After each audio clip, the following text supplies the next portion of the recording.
The best thing about being a mom.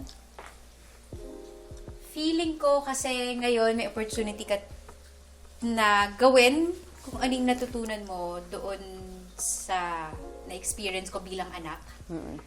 And then to rewrite kung ano yung mga ayaw mo. Kainis naman. Diba? So, and na-realize ko, meron ka lang one chance pala talaga. Meron ka lang one chance para gawin yun ng tama. So, kailangan mong galingan. Cool mom ka ba or strict mom? Actually, feeling ko cool mom ka. Well, nasa cool ako.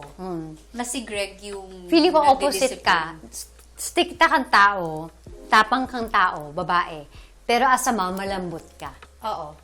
Yun Tama yung ka. feel ko. Pero may route ako laging kasing pinupuntahan na usong-uso yun ngayon, yung gentle parenting. Oo. So, lagi akong, kaya to eh. Kaya to eh. Na Oo. hindi ako kailangan mag-raise ng voice ko, na hindi ko siya sigawan. But of course, may mga times na talagang, You have to din. you naman. have to. Oo. Lalo na yung tumatakbo palabas, di ba? Yung, Diyos ko, Panginoon! Gaganon ka talaga, di ba? Yung kapag in danger talaga, yung Oo. maloloka ka na lang. Papayag ka mag-showbiz siya. Ang gusto ko, hindi dito sa Pilipinas. Try a bigger stage. Oo. So, kung gusto mo talaga, tara, mag-London tayo. Yes! Doon kita pag-aaralin. Yes! Diba?